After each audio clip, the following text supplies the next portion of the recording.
amis internautes, nous comptons pour nous là ensemble avec vous. Nous avons un rendez-vous habituel nous, chaque vendredi à 7h. C'est un rendez-vous que vous venez habitué avec déjà. C'est côté d'ICEB de l'église baptiste en Bellevue Salem 2 à présenter à vous-même des capsules d'études. La semaine dernière, nous avons ensemble la crainte de l'Éternel, nous avons comme une semence de bénédiction, les multiples avantages que crainte de l'Éternel lui baille. À ce moment, ça dépend de l'heure de nous, nous allons ensemble la fidélité de Dieu. La fidélité de Dieu. La fidélité est un attribut majeur de Dieu.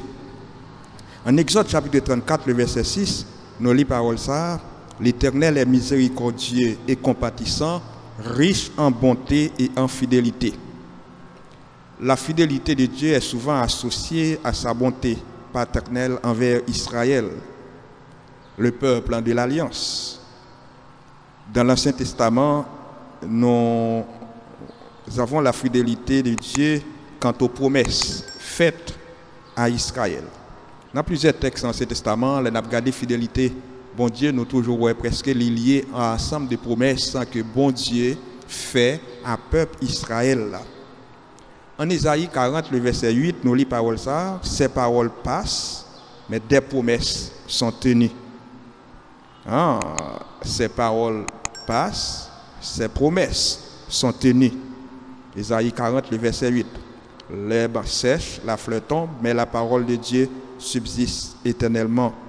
En Nombre chapitre 23, le verset 19, nous lisons Dieu ne se rétracte pas. Bon Dieu par contre fait bac devant décision qu'il prend.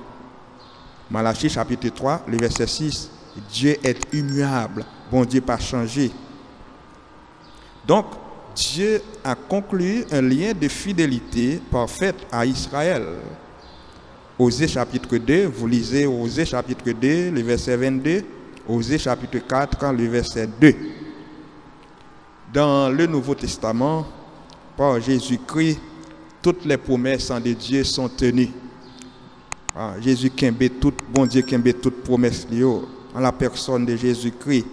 Vous lisez 1 Corinthiens chapitre 1, le verset 20. En Jésus-Christ sont le salut et la gloire des élus. Salut, gloire pas en tant que croyant évangélique, ils réunis en Jésus-Christ. Nous devons imiter en quelque sorte la fidélité de Christ. Vous lisez 2 Timothée chapitre 2, le verset 10. Oui, nous devons imiter la fidélité de Christ en tenant ferme jusqu'à la mort et compter sur sa fidélité pour vivre et régner avec lui. 2 Timothée chapitre 2, le verset 11. Même si nous sommes infidèles, fort souvent, moi-même avant, nous paraître infidèles aux yeux de Dieu, mais notre Dieu demeure fidèle. Il ne peut nous régner et il ne peut se régner, ou bien il ne se renie pas lui-même. Il demeure fidèle. 2 Timothée chapitre 2, le verset 13. Dans la Nouvelle Alliance, la fidélité a une âme, a une force. C'est l'amour. Inversement, la fidélité est la preuve de l'amour authentique. La fidélité est aussi une semence de bénédiction. La fidélité est une semence de bénédiction. Amis internautes, je vous encourage à demeurer fidèles, à rester fidèles. Nous servons un Dieu fidèle, un Dieu qui tient ses promesses. Ce que Dieu veut de vous et de moi, c'est notre fidélité. Oui, demeurer fidèle à Dieu. Notre Dieu est un Dieu fidèle. Notre fidélité en Dieu, c'est une semence de bénédiction. Nous devons être fidèles dans la manière dont nous servons, dont nous marchons avec Dieu. À nous faire effort pour nous rester fidèles à Dieu. Bon Dieu fidèle envers nous, nous-mêmes tout, en nous fidèles envers. Comme ça, nous avons joui des bénédictions que bon Dieu réservé pour nous. Encore, amis internautes, n'oubliez pas, que la fidélité est une semence.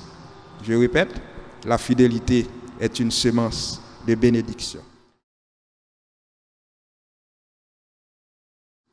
Vraiment content pour me être là ensemble avec vous dans la série ça. Continuez à suivre nous et si vous faites tomber sur la vidéo ça, nous demandons pour abonner ensemble avec nous et liker nous, montrer qu'on remet nous, ou remet vidéo. Nous attendons ma cour et recommandations il y a très utile pour nous. C'était avant encore pasteur David en Villemar. Que Dieu vous bénisse.